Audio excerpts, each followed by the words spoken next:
Hello guys, welcome back to Mehar classes Rajura. आज के video में हम देखने वाले हैं क्लास 12th फिजिक्स का एक और चैप्टर जो कि काफ़ी मोस्ट इंपॉर्टेंट चैप्टर में से एक चैप्टर है। That is chapter number 2 mechanical properties of fluid के मोस्ट इंपॉर्टेंट क्वेश्चन। ठीक है, जैसे कि आप दोस्तों जानते ही होंगे, जो मैकेनिकल प्रॉपर्टीज ऑफ जो फ्लूइड है, ये चैप्टर विदाउट ऑप्शन जो है वो 5 मार्क के लिए आता है। ठीक है, विदाउट ऑप्शन। और विथ ऑप्शन अगर देखोगे तो ये पूरा 7 मार्क के लिए आता है विथ ऑप्शन। ठीक है, 7 मार्क यानी काफ़ी ज़्यादा मार्क होते हैं, तो इसको आपको करके ही जाना है। ठीक है, जो अगर आप देखोगे तो फ्रॉम चैप्टर नंबर 1 से चैप्टर नंबर 4 तक 7 मार्क वाले चैप्टर है। तो ये जो बड़े बड़े चैप्टर है ये काफ़ी इंपॉर्टेंट चैप्टर है फ्रॉम चैप्टर नंबर 1 to 4। ठीक है, तो उसमें से जो सेकंड चैप्टर है that is mechanical properties of fluid, आज उसके जो है वो हम इंपॉर्टेंट क्वेश्चन देखने वाले हैं। कौन कौन से ऐसे इंपॉर्टेंट क्वेश्चन है। ठीक है, और जैसे कि आप जानते होंगे 7 मार्क अगर होता है किसी भी चैप्टर को तो उसके अंदर MCQ आने का भी चांस रहता है। ठीक है, उसी टाइप से उधर वेरी शॉर्ट आंसर पे भी क्वेश्चन आने का चांसेस होता है। ठीक है, शॉर्ट आंसर 1 यानी 2 मार्क वाले भी क्वेश्चन आने का चांसेस होता है। ठीक है, ये 2 मार्क वाले क्वेश्चन होते हैं। उसके बाद अगर आप देखोगे तो इसके अंदर short answer 2 that is 3 mark वाले भी क्वेश्चन यहाँ से बन सकते हैं। ठीक है, और अगर कभी चांस हुआ तो लॉन्ग आंसर में भी यहाँ से कोई भी क्वेश्चन आ सकता है फॉर 4 मार्क्स। ठीक है, तो ये सभी क्वेश्चन यहाँ से पॉसिबल है। जैसे MCQ और वेरी शॉर्ट आंसर ये 1 मार्क के होते हैं। ठीक है, तो ये सभी क्वेश्चन जो है वो इस चैप्टर से बनते हैं, इसलिए ये चैप्टर जो है वो काफ़ी ज़्यादा इंपॉर्टेंट है क्योंकि ये 7 मार्क के लिए आने वाला है एग्जाम के अंदर। ठीक है, तो आपको इस पूरे वीडियो के अंदर आज जो हम बात करने वाले हैं तो मोस्ट इंपॉर्टेंट क्वेश्चन मैं आपको कौन से थ्योरी क्वेश्चन आएंगे ये बता दूंगा। ठीक है, प्लस कौन से डेरिवेशन क्वेश्चन आने वाले हैं ये भी बता देने वाला हूँ। ठीक है, तो आपको ये सारे जो क्वेश्चंस है वो आपको क्या कर देने हैं, एक नोटबुक के अंदर नोट कर लेने हैं। ठीक है, और जब भी ये एग्जाम आएगा तो इस नोटबुक के जरिए आप ये जो क्वेश्चन है थ्योरी क्वेश्चन और डेरिवेशन आप जो है वो पढ़ सकते हो। ठीक है, अगर आपको इस मैकेनिकल प्रॉपर्टीज ऑफ फ्लूइड का न्यूमेरिकल भी कौन से आते हैं वो भी अगर एग्जाम में पता करना है या कौन से टॉपिक से न्यूमेरिकल आते हैं तो उसके लिए हम लोग एक सेपरेट वीडियो बना लेंगे। ठीक है, तो बिफोर स्टार्टिंग वीडियो मैं आपको एक ही रिक्वेस्ट करूंगा कि वीडियो को पूरा टिल द एंड देखो और कौन कौन से क्वेश्चन आने वाले हैं उसको मेरे साथ साथ जो है वो नोट डाउन करो। ठीक है, चलते। अगर आपको मेरे जो वीडियोज़ है वो अगर पसंद आते होंगे तो वीडियो को ज़रूर लाइक करिए और जो अपने दोस्त है उनके साथ शेयर करिए। जितना ज़्यादा शेयर अपने दोस्तों के साथ आप इसको करोगे उतना ही ज़्यादा मुझे अगले वीडियो के लिए मोटिवेशन मिलेगी। और अब तक अगर आपने चैनल को सब्सक्राइब नहीं किया तो चैनल को सब्सक्राइब ज़रूर कर दीजिए और बेल आइकॉन भी प्रेस कर दीजिए। इससे क्या होगा, जब भी मेरा एक नया वीडियो आएगा, बेल आइकॉन प्रेस करने से क्या होगा कि जब भी मेरा एक नया वीडियो आएगा तो आपको सबसे पहले पता चल जाएगा, नोटिफिकेशन आपको आ जाएगा। ठीक है, तो चैनल को सब्सक्राइब जरूर करिए और जो बेल आइकॉन है उसे भी प्रेस कर दीजिए। ठीक है, आपको अगर कोई भी मतलब नोट्स या किसी भी चीज़ से अगर रिलेटेड डाउट है तो आप मुझे इंस्टाग्राम आईडी पे आप मुझे कांटेक्ट कर सकते हो। ठीक है, या फिर हमारा फेसबुक चैनल है वहाँ पे भी आप मुझे फॉलो कर सकते हो। अगर आपको कोई भी चैप्टर की नोट चाहिए तो टेलीग्राम चैनल को ज़रूर ज्वाइन हो जाइए। ठीक है, तो चलते हैं, स्टार्ट करते हैं वीडियो को। सबसे पहले हम लोग जैसे कि आप जानते होंगे कि एग्ज़ाम के अंदर सबसे पहला अगर क्वेश्चन देखोगे तो MCQ है। ठीक है, अब बोलोगे सर क्या आप इस वीडियो के अंदर MCQ बता पाओगे, तो विच इज़ नॉट पॉसिबल। ठीक है, MCQ कोई भी नहीं बता सकता कि कौन से क्वेश्चन इंपॉर्टेंट है MCQ से। ठीक है, तो इसके लिए आपको दो बुक जो है मैं बता देता हूँ, वो बुक से आप MCQ जो है वो पढ़ सकते हो। जैसे आप अगर टारगेट को फॉलो करते होंगे तो टारगेट ले लो। ठीक है, टारगेट पता होगी सबको, डाइजेस्ट आती है टारगेट की, किसी भी बुक डिपो में चली जाइए आपको मिल जाएगी। ठीक है, या नवनीत।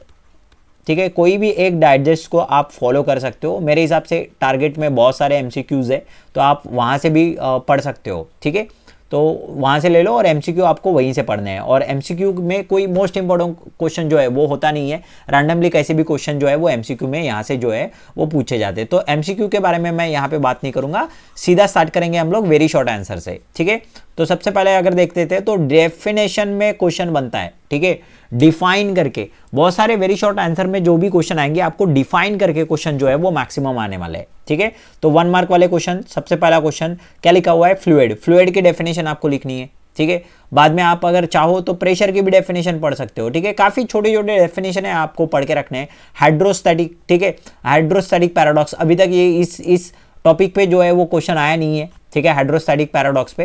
तो इसका मतलब ये नहीं कि अभी नहीं आएगा, तो इसलिए आपको हाइड्रोस्टैटिक पैराडॉक्स जो है इसको भी पढ़ के रखना है, ठीक है। आगे अगर बढ़ते हो तो पास्कल लॉ काफ़ी इंपॉर्टेंट है ये, ठीक है, काफ़ी इंपॉर्टेंट टॉपिक है पास्कल लॉ, आपको पढ़ के जाना है, ठीक है। तो याद रखिए, और साथ में उसके दो एप्लीकेशन में कौन से एप्लीकेशन आता है पास्कल लॉ के, ठीक है। एक एप्लीकेशन आता है that is called hydraulic lift, ठीक है, हाइड्रोलिक लिफ्ट, ठीक है, ये एक एप्लीकेशन है। और दूसरा एप्लीकेशन जो है वो हाइड्रोलिक ब्रेक है, ठीक है। ये पढ़ के ही जाना है, ठीक है, इसको नहीं छोड़ना है, क्योंकि इसके ऊपर ज़्यादातर क्वेश्चन आपको बनेंगे ही बनेंगे, ठीक है। तो पास्कल लॉ, अब ना केवल इससे जो पास्कल लॉ पे 1 मार्क का क्वेश्चन आएगा, इस पे 2 मार्क का भी क्वेश्चन बनता है, ठीक है, 2 मार्क का भी क्वेश्चन बनता है, इसलिए ये पढ़ के ही जाना है, काफ़ी इंपॉर्टेंट क्वेश्चन है, टिक करके रख दीजिए, ठीक है। स्फीयर ऑफ इन्फ्लुएंस, ठीक है, एंगल ऑफ कॉन्टैक्ट भी बहुत बार एग्जाम में आया है, तो इंपॉर्टेंट करके मार्क कर लो, ठीक है। सरफेस टेंशन भी काफ़ी इंपॉर्टेंट है, ठीक है। कैपिलैरिटी क्या होती है, इसको भी आप इंपॉर्टेंट करके मार्क कर सकते हो, ठीक है। अभी पेपर में आया था कोएफिशिएंट ऑफ विस्कोसिटी, ठीक है, विस्कोसिटी के बारे में क्वेश्चन नहीं था, लेकिन कोएफिशिएंट ऑफ विस्कोसिटी के बारे में क्वेश्चन था, ठीक है। साथ में उसके यूनिट्स एंड डायमेंशन पूछे थे, इसलिए ये क्वेश्चन 1 मार्क का नहीं 2 मार्क का आया था, ठीक है। तो आपको ये भी पढ़ के चले जाना है, क्योंकि इस बार ही एग्जाम में आया था, इसका मतलब ये नहीं कि इस बार, मतलब आपका जब होगा 2024 में पेपर, ठीक है, तब नहीं आएगा, इसका मतलब ये नहीं होता। तो ये सारे डेफिनेशन आपको पढ़ के जाने ही जाने हैं, ठीक है। वेलोसिटी ग्रेडियंट, इस पे भी क्वेश्चन बनता है, ठीक है, इंपॉर्टेंट करके मार्क कर लो, इस पे भी क्वेश्चन बनता है, काफ़ी बार आना चाहिए वेलोसिटी ग्रेडियंट, अभी तक आया नहीं है, ठीक है। स्टोक्स लॉ काफ़ी इंपॉर्टेंट टॉपिक है। स्टोक्स लॉ पे 1 मार्क का क्वेश्चन जनरली अगर नहीं भी आता है तो 2 मार्क का क्वेश्चन आने का चांसेस है, ठीक है। स्टोक्स लॉ के ऊपर याद रखिए, काफ़ी इंपॉर्टेंट फिनोमेनन है, ठीक है, स्टोक्स लॉ छोड़ने का नहीं, ठीक है। इसमें विस्कस फोर्स हम पता करते हैं स्टोक्स लॉ के अंदर। बाद में अगर बात करेंगे स्टेट बर्नौलीज इक्वेशन, आपको बर्नौलीज इक्वेशन को स्टेट करना है, ठीक है। जनरली इसके ऊपर क्वेश्चन नहीं आता है, लेकिन कभी अगर आ भी गया बर्नौलीज इक्वेशन के ऊपर 1 मार्क का क्वेश्चन, तो शायद ऐसा भी क्वेश्चन आ सकता है। नोट डाउन करके रखिए कि जो बर्नौलीज इक्वेशन है वो कौन से प्रिंसिपल पे काम करता है। तो आपको जैसे कि पता होगा, जो बर्नौलीज इक्वेशन है वो law of conservation of energy पे काम करता है। कौन से? Law of conservation of energy, ठीक है। इसके ऊपर 1 मार्क का क्वेश्चन बनता है कि कौन से प्रिंसिपल पे आपका जो है बर्नौलीज इक्वेशन काम करता है। तो law of conservation of energy पे काम करता है, ठीक है। ये क्वेश्चन याद रखिए, यहाँ पे बनता है। और लास्ट इक्वेशन ऑफ कंटिन्यूटी क्या है आपको पता होगा, A1 V1 is equal to A2 V2, ठीक है। तो ये आपको याद रखना पड़ेगा और लिखना पड़ेगा एग्जाम में। या फिर इसके ऊपर भी एक छोटा सा 1 मार्क का क्वेश्चन बनता है कि कौन से प्रिंसिपल पे इक्वेशन ऑफ कंटिन्यूटी काम करता है। तो आपको पता होगा law of conservation of mass के ऊपर काम करता है। याद रखिए, कंटिन्यूटी जो है वो मास के ऊपर काम करता है, और जो बर्नौलीज है वो कौन से इस पे काम करता है, कंजर्वेशन ऑफ एनर्जी पे काम करता है, ठीक है। तो ये काफी इंपॉर्टेंट क्वेश्चन है। मतलब अगर आप डेफिनेशन में अगर पूछोगे कि सर सबसे ज्यादा इंपॉर्टेंट कौन सा है, तो ऐसा आप बता नहीं सकते, ठीक है। इसलिए मैं बोल रहा हूं कि ये जो 13-14 जो चीजें मैंने बताई है, ये सारे क्वेश्चन पढ़ के चले जाओ, ठीक है। और उसमें से भी अगर आपको इंपॉर्टेंट ही जानना है तो मैंने ऑलरेडी बता चुका कि कौन से क्वेश्चन बहुत ही ज्यादा इंपॉर्टेंट है, कि उससे जो है वो क्वेश्चन बनता ही बनता है, ठीक है। आगे बढ़ते हैं। State the SI unit and dimension of pressure. मेरे को लगता है ना ये क्वेश्चन 1 मार्क का आने के बजाय 2 मार्क का आने का चांसेस है। कैसे? इसमें एक क्वेश्चन और ऐड होगा, डिफाइन प्रेशर।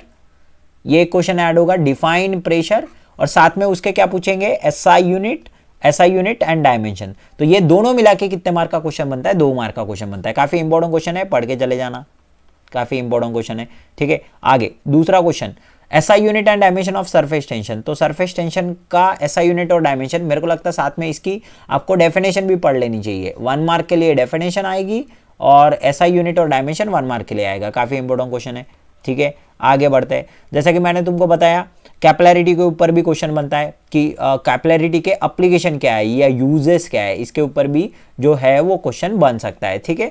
तो ये सारे क्वेश्चन जो है वो एक तो 1 मार्क के लिए आएगा अगर सिंगल पूछेगा, या फिर अगर 2 मार्क के लिए भी आता है, तो आपको ये सारी चीजें पता चाहिए, ठीक है। तो इस पूरे चैप्टर के अंदर ये क्वेश्चन जो है वो बनते हैं, ठीक है। आगे बढ़ते हैं। ये हुए 1 मार्क वाले क्वेश्चन, ठीक है। आप सभी ने नोट डाउन कर लिए होंगे ये सारे क्वेश्चन, ऐसे मान के चलता हूँ। अगर आपने नोट डाउन नहीं भी किए होंगे तो अभी जो है वो इस जो मैं आपको स्लाइड दिखा रहा हूँ उसका स्क्रीनशॉट ले लीजिए और अपने नोटबुक के अंदर पक्का उतार के रखिए। आप स्क्रीनशॉट अगर निकाल भी ले रहे हो, देखो बहुत लोग ऐसा करते हैं कि वीडियो के अंदर के स्क्रीनशॉट ले लेते हैं, वीडियो पूरा देखते भी नहीं है, ठीक है। तो ऐसा मत करो, क्योंकि वीडियो के अंदर भी बहुत सारी चीजें मैं बताने वाला हूं। तो आपको क्या करना है, आपको ये सारे क्वेश्चन नोटबुक के अंदर नोट डाउन भी कर लेने, ठीक है। इससे आप ही का फायदा होगा, जब भी एग्जाम आएगी आप मेरा वीडियो देखने की आपको जरूरत नहीं पड़ेगी, एक ही बार वीडियो वॉच कर लो और नोट डाउन करके रख दो अपने नोटबुक के अंदर, ताकि आपको हर बार एग्जाम में जो है वो नए से देखना ना पड़े, ठीक है। या स्क्रीनशॉट कभी भी डिलीट हो जाता है, ये सारी चीजें हो जाती है, तो आप नोटबुक के अंदर ही इसको नोट डाउन करके रखिए। बढ़ते हैं आगे, 2 मार्क वाले क्वेश्चन के बारे में बात करते हैं, ठीक है। 2 मार्क वाले क्वेश्चन मतलब कहाँ आते हैं, ये सेक्शन बी के अंदर आते हैं, याद रखिए सेक्शन बी के अंदर आते हैं।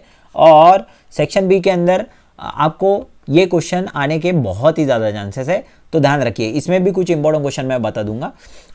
सबसे पहला अगर यहाँ अगर क्वेश्चन बनता है तो ये एक्चुअल ये 1 क्वेश्चन दिया है, तो मेरे हिसाब से एक और क्वेश्चन यहाँ पे डालना चाहिए था, ठीक है। अब डाला गया नहीं है तो मैं एक क्वेश्चन और लिख लेता हूँ मेरे तरफ से, ये क्वेश्चन को आप याद कर लेंगे, ठीक है। State the properties,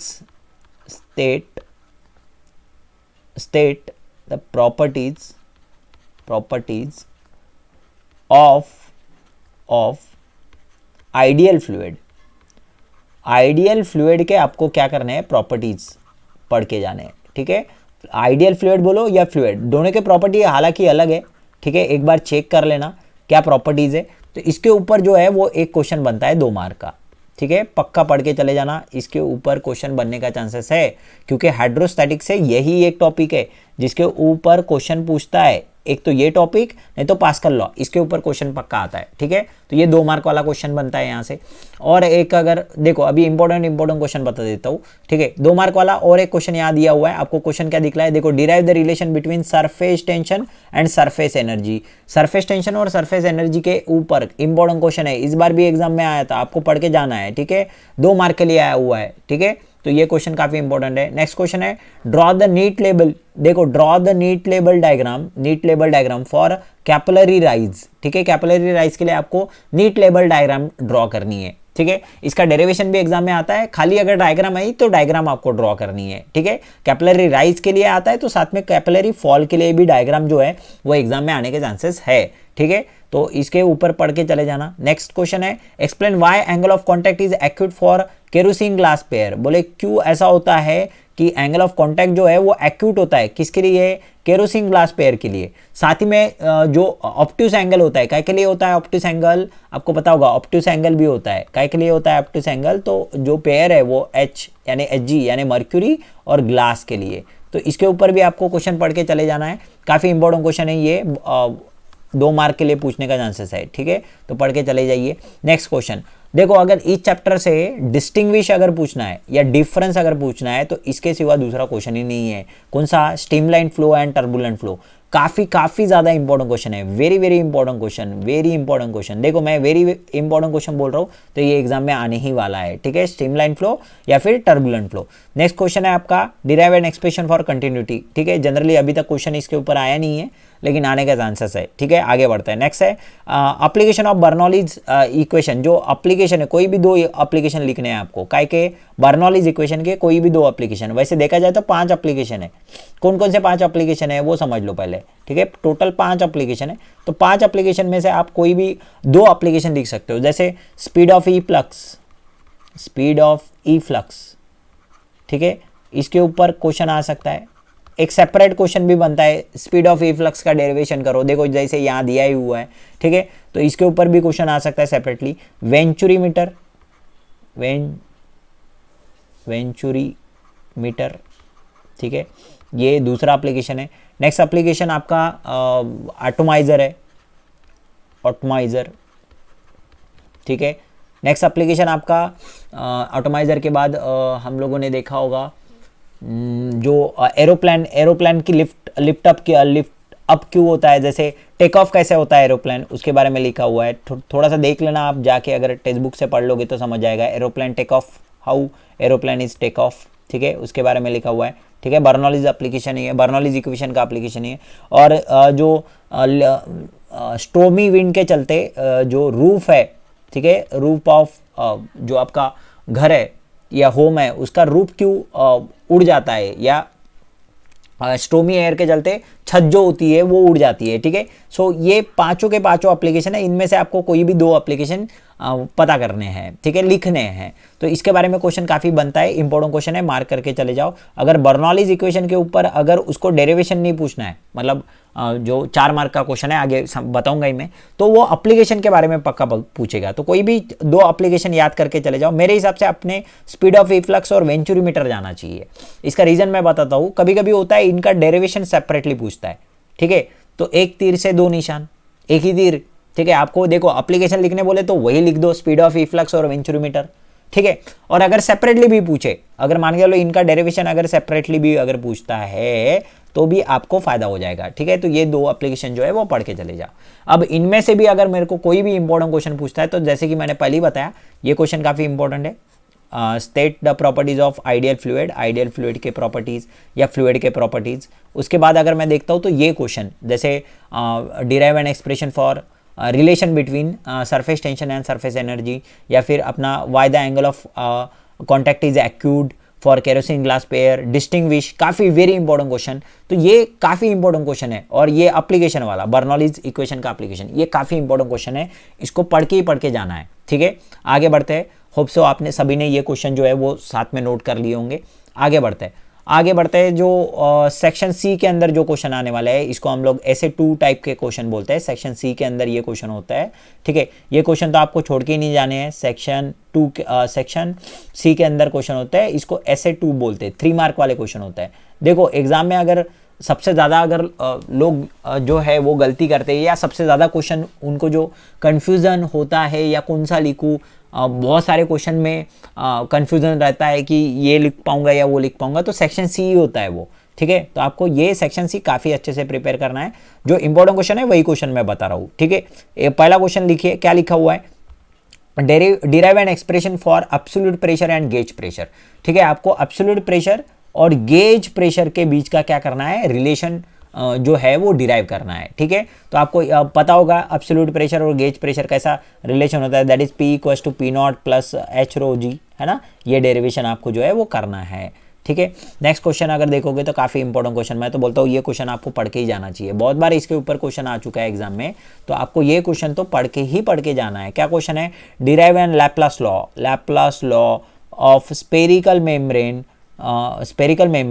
for a drop and bubble. ठीक है, ये काफ़ी इंपॉर्टेंट क्वेश्चन है। कभी कभी ये क्वेश्चन लैप्लास लॉ करके पूछा जाता है, या कभी कभी ये क्वेश्चन और सुनिए, इसमें और में भी क्वेश्चन आता है, एक्सेस ऑफ प्रेशर के लिए बोलता है। ठीक है, एक्सेस ऑफ प्रेशर का फार्मूला बताओ, क्या होगा ड्रॉप के लिए, क्या होगा बबल के लिए। ठीक है, पता होगा आपको, PI - PO = 2T/R। ठीक है, PI - PO = 2T/R, ये होता है आपके ड्रॉप के लिए, और बबल के लिए क्या आता है, 4T/R। ठीक है, इसी को हम लोग लैप्लास लॉ भी करते हैं। काफ़ी इंपॉर्टेंट क्वेश्चन है 3 मार्क के लिए। ठीक है, आगे बढ़ते हैं। नेक्स्ट क्वेश्चन है, obtain an expression for capillary rise. ठीक है, capillary rise for in a capillary tube. ठीक है, काफ़ी इंपॉर्टेंट क्वेश्चन है। इसके 2 मेथड है। ठीक है, इसके भी कितने मेथड है, 2 मेथड है, जो आपको इजी लगे वो करनी है। ठीक है ना, H को डिराइव करो, बोले H का कैपिलरी राइज कितना होता है, क्या डेरिवेशन आता है इसका, 2T cos θ अपॉन ρRg। ठीक है, इसका डेरिवेशन करना है डायग्राम के साथ। तो काफ़ी इंपॉर्टेंट क्वेश्चन है, इसको छोड़ के मत जाना। ठीक है, 2 है, एक है बाय फोर्स मेथड, इसमें 2 मेथड है ना, एक है बाय फोर्स मेथड से एक है, और दूसरा जो है वो प्रेशर डिफरेंस मेथड। ठीक है, आपको जो भी मेथड अच्छी लगती है, दोनों में से कोई भी एक मेथड जो है वो आप करके जा सकते हो। काफ़ी इंपॉर्टेंट क्वेश्चन है। नेक्स्ट क्वेश्चन है, derive an expression for terminal velocity. काफ़ी इंपॉर्टेंट क्वेश्चन। ठीक है, ये भी इंपॉर्टेंट क्वेश्चन है। तो टर्मिनल वेलोसिटी को आपको क्या करना है, डिराइव करना है उसका expression for spherical object falling under the gravity through the viscous medium. ठीक है, टर्मिनल वेलोसिटी का क्या डेरिवेशन आता है इसका। ठीक है, V = 2/9 R²G। ठीक है, ρ - sigma divided by coefficient of viscosity. ठीक है, कोएफिशिएंट ऑफ विस्कोसिटी। तो ये है आपका टर्मिनल वेलोसिटी का जो है वो फार्मूला है, ठीक है। तो ये भी आप पक्का पढ़ के चले जाओ, क्योंकि इसके ऊपर जो है वो क्वेश्चन बनता है। तो ये हुए 3 मार्क वाले क्वेश्चन। कौन सा क्वेश्चन है? 3 मार्क वाले। तो इसके ऊपर ही क्वेश्चन पूछेगा एग्जाम में, इसके सिवा और कोई क्वेश्चन बनते ही नहीं है इस चैप्टर से। समझ में आ रहा है क्या? आपको यही क्वेश्चन जो है वो एग्जाम के लिए पढ़ के जाने हैं, ठीक है। साथ में अगर एक आधा क्वेश्चन मैं जोड़ भी देता हूँ, जैसे 2 मार्क या 3 मार्क में पास्कल लॉ के ऊपर क्वेश्चन आने का चांसेस है, ठीक है। पास्कल लॉ या उसके एप्लीकेशन, ध्यान रखिए, पास्कल लॉ, ठीक है, पास्कल लॉ, या और साथ में उसके क्या पढ़ देने हैं? एप्लीकेशन पढ़ लें, एप्लीकेशन, ठीक है। इसके ऊपर भी क्वेश्चन बनता है, ठीक है, छोड़ के नहीं जाना है आपको। ये 2 या 3 मार्क के लिए भी क्वेश्चन आने का चांसेस है, ठीक है। आगे बढ़ते हैं सेक्शन डी। सेक्शन डी में जो है वो 4 मार्क का क्वेश्चन है, ठीक है। जनरली अभी तक इस चैप्टर से पूरा एक प्रॉपर क्वेश्चन, जैसे आप जानते होंगे सेक्शन डी के अंदर लॉन्ग आंसर में अलग पैटर्न है। कभी कभी खाली थ्योरी पूछ लिया जाता है या डेरिवेशन पूछ लिया जाता है, 4 मार्क का एक ही क्वेश्चन होता है, ठीक है। या कभी कभी कैसा होता है कि थ्योरी साथ में एक न्यूमेरिकल, ठीक है, ऐसा भी क्वेश्चन आता है। ऐसे 2 पैटर्न है इसके अंदर, ठीक है। जैसे अगर लॉन्ग आंसर में देखोगे तो पूरे पेपर के अंदर 5 क्वेश्चन होने वाले। ध्यान देना, मैं अगर आपको पैटर्न नहीं पता होगा तो मेरा एक वीडियो बना हुआ है पैटर्न के ऊपर, ठीक है। ऊपर में मैं आपको दे भी दूंगा उसकी लिंक, तो वो जाके देख लीजिए। तो 5 क्वेश्चन आते हैं सेक्शन डी के अंदर।